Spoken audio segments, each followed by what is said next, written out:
What's up, all my ghouls and goblins? Happy Halloween. I'm Coywire here with your news for Friday, October 31st. The last time Halloween fell on a Friday was back in 2014, 11 years ago. Some of my team are here. They're pumped. They're all dressed up, and I'll be bringing them out at the end of the show. First, let's get you your news. We begin with big news on a potential trade deal that could ease frictions between the world's two largest economies. U.S. President Donald Trump says he and Chinese President Xi Jinping have reached a tentative deal to address a range of crucial issues, from ongoing tariffs to Russia's war in Ukraine. The announcement followed a landmark meeting between the two leaders that capped off President Trump's whirlwind trip to Asia this week. Our Ivan Watson has more.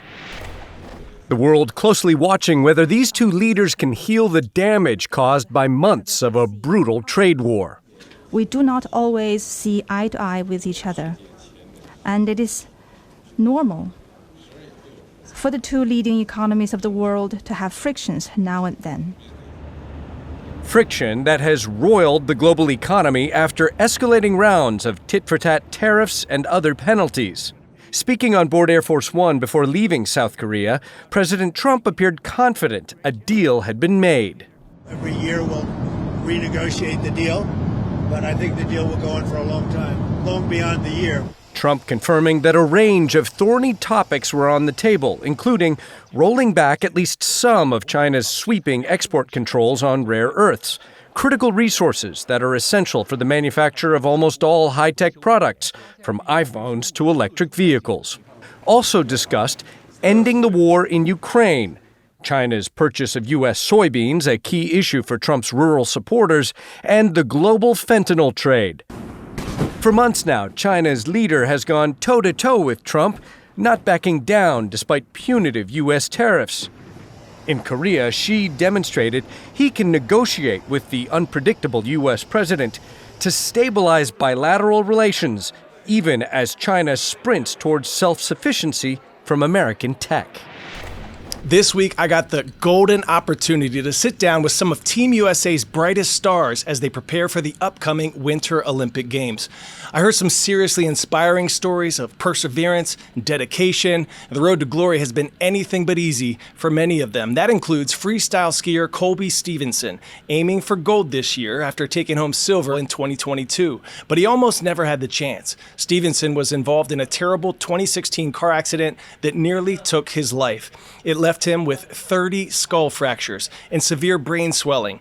Doctors were unsure if he'd ever recover. He shared how that fateful day has shaped not only his career, but how he approaches life now. You almost died. I can't imagine what that must feel like. How did that change your perspective on life, on the blessing to be able to continue the sport you love? Yeah, I mean, it took me to hell and back, and I became spiritual and started to think that maybe it happened for a reason, and that, you know, this was part of my transformation.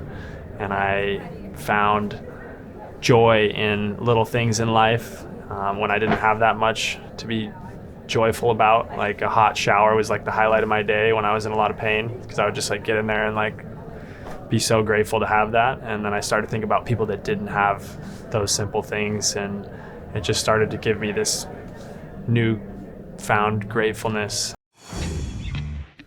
Pop quiz, hot shot. Which sense do bats use to navigate and find prey in the dark? Smell, echolocation, heat vision, or magnetic field detection? If you said echolocation, I see you. Bats are the only mammal capable of sustained flight, did you know? With over 1,400 species worldwide, they are also responsible for a wide range of plant pollination. Have you ever seen a glowing bat? And I'm not talking about the Halloween decorations you might see around the neighborhoods right now. I'm talking about glowing, fluorescent, real live bats. Researchers at the University of Georgia have discovered that 6 North American species of bats are capable of this glow up. They noticed the winged critters emitted a green luminescence when placed under ultraviolet lights. It's the first time the phenomenon has been recorded in bats native to this part of the world. The discovery adds to the growing list of of mammals that share this unique feature, which is a relatively recent discovery. That ability has been reported in around 200 species of mammals so far, but scientists still don't know why only some species glow. They hope further research will shed more light on the mystery and help them understand how different animals utilize it. If you're getting ready to run to town, trick-or-treating tonight, expect to see lots of heels, nails, blade, mascara. K-pop Demon Hunters with Rumi and crew are dominating this year's list of most popular costumes, and the K-pop craze has turned a centuries-old Korean hat into one of this year's hottest costume commodities. Fans have scoured the internet looking for cheaper versions of a kot, the traditional headwear sported by the Saja boys in the record-breaking film. Turns out, though, that the real deal can take up to a year to make. One of Korea's master kot makers shows us how it's done. These traditional Korean hats, called kot, are making a comeback thanks to the hit Netflix movie K-pop Demon Hunters. Once worn by noblemen during the Chosun dynasty hundreds of years ago, they've lately been seen on the film's Saja Boys, and cheaply made versions are popping up online for Halloween. Google's annual list of 25 trending costumes show characters from K-pop Demon Hunters taking top spots, including Saja Boys leader Jude. Besides the holiday, tourists often dress in period costumes and wear kot in front of well-known landmarks in South Korea. But a real kot requires intricate handiwork and patience, according to one of the last masters of the centuries-old craft. Chung Chun-moo makes them by using traditional techniques and bamboo, silk, and horsehair. The base of the hat, known as yangtae, is made by weaving bamboo strands. The same goes for making the crown chongmoja. The two parts are pieced together. Finally, the hat is dyed with ink. In 1991, Chung was designated a human cultural asset by the Korean government. Now in his 80s, he wants to pass on his skills to the next generation of hat makers.